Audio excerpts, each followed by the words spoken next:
Welcome to part 1 of our Atlassian Confluence Crash Course. If you're totally new to Confluence and have been wondering how to use it for your team or projects, you're in the right place. By the end of this video, you'll understand the absolute fundamentals of organizing, creating, and sharing information in Confluence, even if you've never logged in before. So let's dive right in and build your confidence from step 1. First things first, let's quickly get ourselves set up with a free Atlassian account.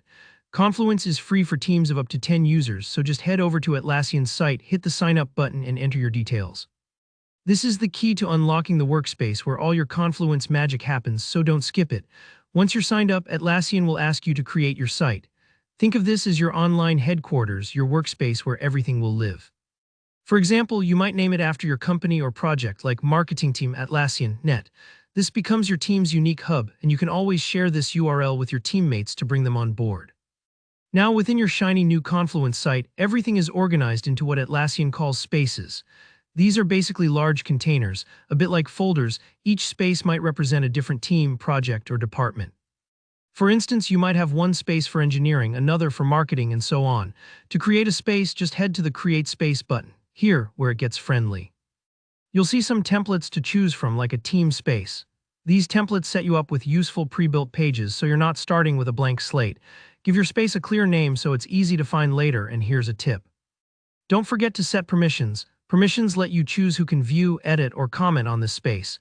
Maybe the engineering space is private to engineers, while the company news space is open to everyone. This step can save you a lot of headaches down the line, so take a little time to get this right. Inside each space, you'll create individual pages, which are like documents where the real work gets done. Need to write up meeting notes, outline a project plan, or document team processes? Create a new page. Simply click the Create button in your chosen space. If you want to save time and keep things consistent, use a template. Atlassian provides templates for all sorts of common tasks like meeting notes or project plan. This is a lifesaver for beginners. It means you don't have to reinvent the wheel every time and your pages look neat and familiar. When you're editing a page, take advantage of the powerful editor.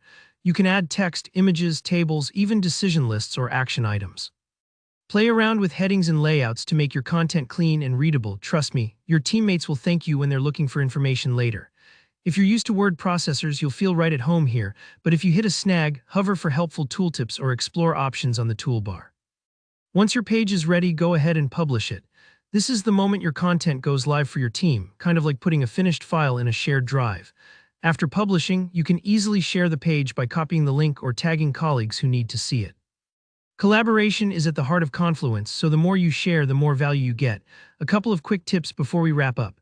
First, always start with templates, especially when you're beginning. They give structure, consistency, and save you so much time. Next, if your team uses Jira for project tracking, try out the Confluence/Jira integration. You can link pages to Jira issues, making updates and tracing work seamless. And finally, get in the habit of checking your Confluence homepage. This is your dashboard for recent activity, popular spaces, and team updates. It gives you a quick pulse on what's happening across your company. That's it for part 1 of our Confluence Crash Course. I hope you're feeling ready to jump in and start building out your own spaces and pages. If you found this walkthrough helpful, please give it a thumbs up. Let me know your questions or what you'd like to see in part 2 down in the comments. And don't forget to subscribe for more practical tutorials just like this. See you in the next one.